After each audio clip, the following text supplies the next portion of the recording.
We have a pretty good idea what the immediate future of bikes holds, but what happens after that? Here are 5 technologies we'd like to see put to good use on 2 wheels. Regular carbon is old hat these days.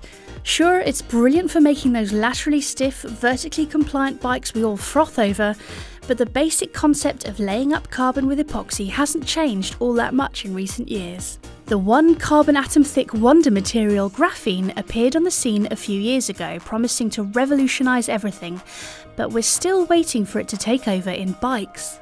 UK brand Dassi has already made a graphene road bike called the Interceptor. This incorporates the material in the resin that binds the carbon together, producing a stronger frame for a given weight. The process is much the same as for standard carbon bikes, and its designers reckon a 500-gram aeroframe is achievable. Graphene also has conductive properties which could be exploited in the creation of frames with some sort of built-in intelligence.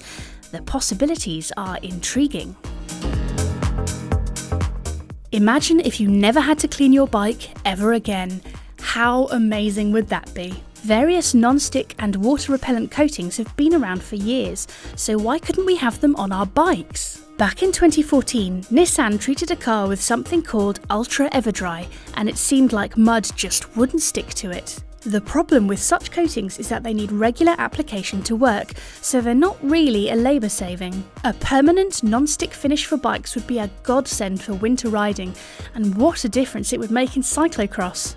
Washing bikes in winter is an unpleasant task, and one that can actually damage your pride and joy if you do it wrong and blast water into your bearings. The bike of the future might just need a quick shake for all the mud to slide off. We've already got wireless gear shifting on the road, and it will certainly appear on mountain bikes soon enough, but what about the rest of your bike's components? Brakes, droppers and suspension could all be controlled wirelessly, making for cleaner, more user-friendly designs. Magura has already made an electronic dropper called the Viron, although a hefty price tag and lack of user-friendliness mean it's not been terribly popular.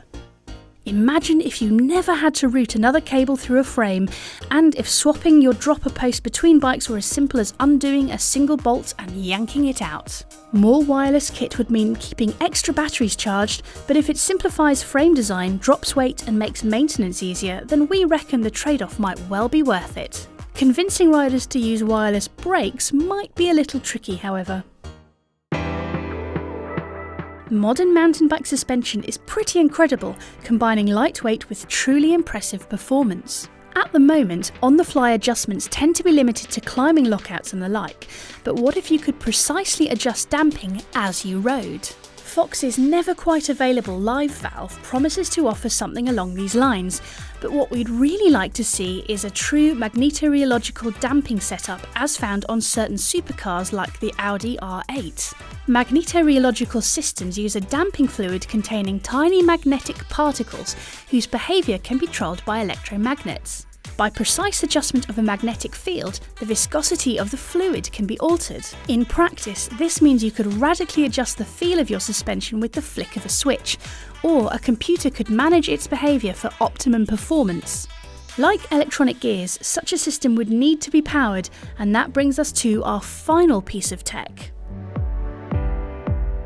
Piezoelectric materials generate a voltage when they are subject to mechanical stress, and this phenomenon can be exploited in some interesting ways. Way back in 2008, researchers at a French university were able to demonstrate that a piezoelectric generator could be used to produce a few milliwatts of power, theoretically enough to power a small LED light. We'd love to see such a system employed to keep Di2 batteries topped up, or to power your Garmin on a bikepacking expedition. As more and more electronics make their way onto our bikes, the possible applications are multiplying. While there's no such thing as a free lunch in engineering, this is probably about as close to one as you'll ever get.